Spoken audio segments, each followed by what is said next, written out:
Hello and welcome to my unboxing and review of the Legiones Astartes Leviathan Dreadnought Storm Cannon for Warhammer the Horus Heresy from Forge World.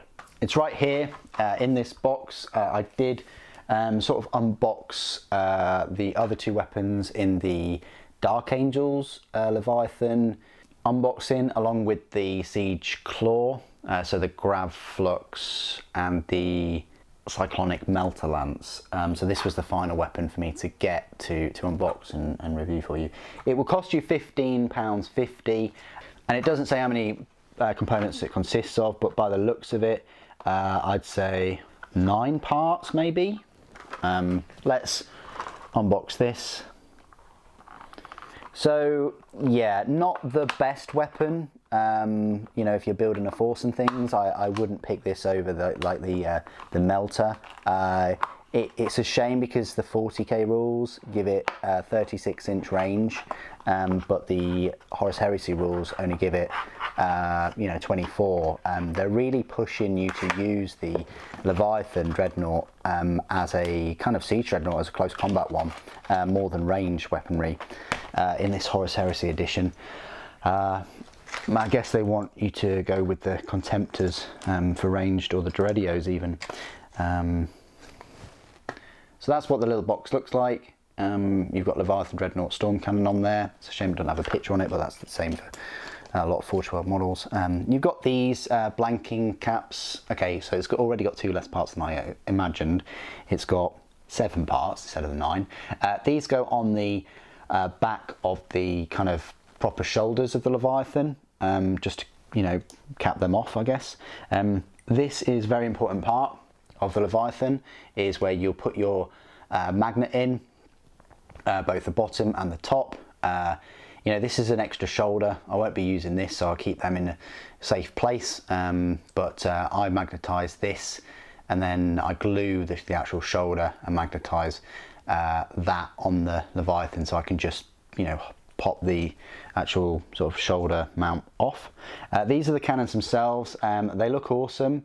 That might be a little bit bent, or it might be okay. I'm not quite sure until I put them together and just have a closer inspection. They look beautiful though. Really like the look of these. Lots of detail. No flash or any cleanup. They are immaculate. Very clean lines. Yeah, lovely. Pleased I got these now. I was on the fence about getting them because obviously they're coming out in plastic, but I'm super happy that they are, because I want to give you a comparison with the ones in plastic. And then finally you get the big old ammunition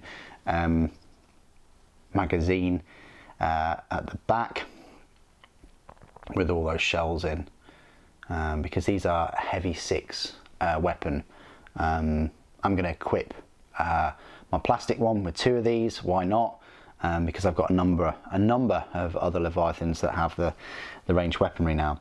So there you go. That's the Leviathan Dreadnought Storm Cannon. In the next part of the video, I'll show you it fully complete. We'll have a look at the detail.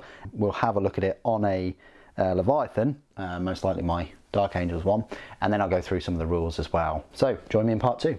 And here we have the Leviathan Storm Cannon on one of my Leviathan Dreadnoughts. In particular, the Dark Angels Leviathan Dreadnought. It's right here.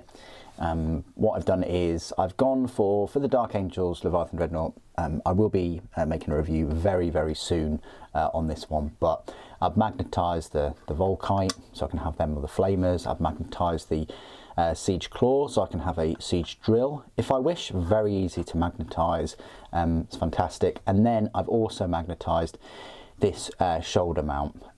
It's easier for like a claw or a drill to magnetise this area, you know, the actual weapon itself, rather than the shoulder mount, because you've got the cables and because you don't get another like full arm. You only get, you know, the actual tip of the weapon itself, whereas the ranged weaponry, you get the full weapon and this little elbow mount. And what I've done is I've just magnetised in there, magnetised on the Leviathan itself, and then that just slots on there, and I think it looks best sort of with the weapon out rather than sort of in.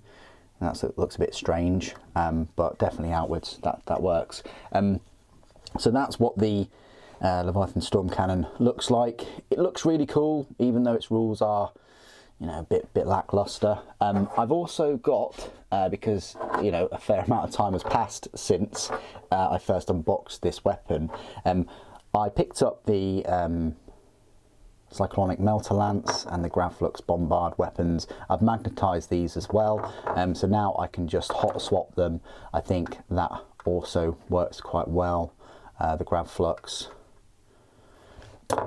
and the Melter Lance too. Of course, the plan is to magnetise the plastic ranged Leviathan, so I can go for dual Leviathan Storm Cannons if I wish, or I could go for dual melter, because here's the plastic as well. So just comparing the weapons to, you know, the plastic and the resin, there's definitely a lot more detail on the resin if you know where to look. Pretty much like the underside there, there's way more 3D detailing than on this, and it's the same for the melter cannons wiring. On the resin, there's just way more detail.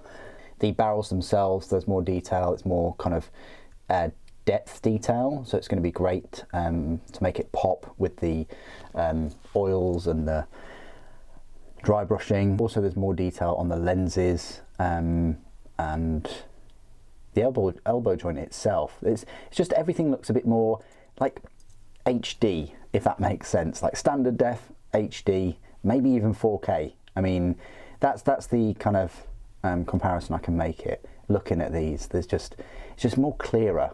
But I think it's still great that you can pick up these resin weapons separately, because it means that, you know, if you wanted some resin weapons for your plastic Dreadnought, but you didn't want to, you know, pick up the plastic sprue, which is, I think, like 50p more expensive, then you can just go for that one weapon and you'll be fine. So that's just what I wanted to show you with the Leviathan Storm Cannon, and obviously, you know, the other resin Leviathan weapons. What do you guys think of the Storm Cannon? Please do put your thoughts and opinions down in the comments below. It'd be great to hear from you. Thank you ever so much for joining me today. Thank you for watching. The Emperor Protects.